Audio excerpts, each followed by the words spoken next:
Marvin Mulder worked as a mover for 11 years. In 2010, he injured his back on the job and says his doctor told him he was not ready to go back to work. But according to Mulder, the WSIB ignored his doctor's advice and forced him to go back.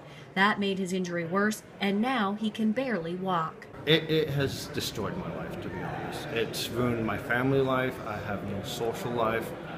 Myself as a person, I feel like it don't exist. It's to the point that the only future I have is maybe death.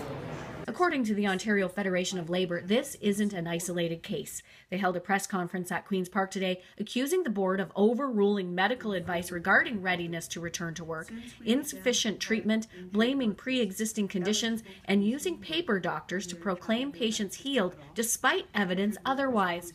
Doctors say it's a crisis. People are being harmed. I see very depressed people. I see people that are in extreme distress. And I see people that I'm quite sure are just going to be on welfare or being supported by their families.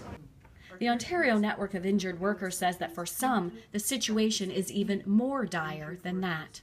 There was a study done in Toronto in 2007 of homeless people on the streets in Toronto. They found that those who had previously worked, 57% of the homeless were injured workers.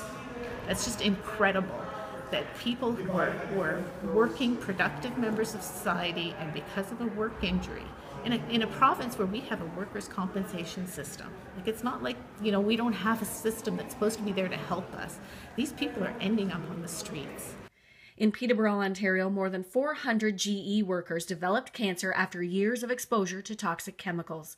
Ed Condon was one of them. He developed brain cancer. His doctor said it was from the chemicals at the only job he had ever had, General Electric. When he was so sick he could no longer work, he was denied workers' compensation. Ed passed away on September 4th, 2012. His claim was never approved. 150 GE claims were denied. Doctors say it's all about money. I think that the WSIB has done a wonderful job of decreasing the deficit in the past 5 years. I don't know the statistics. I know that there are billions. And I think they've done it by not offering services. The OFL says the board's practices are re-victimizing injured workers and their families. They're calling for a formal investigation into the WSIB's treatment of medical advice.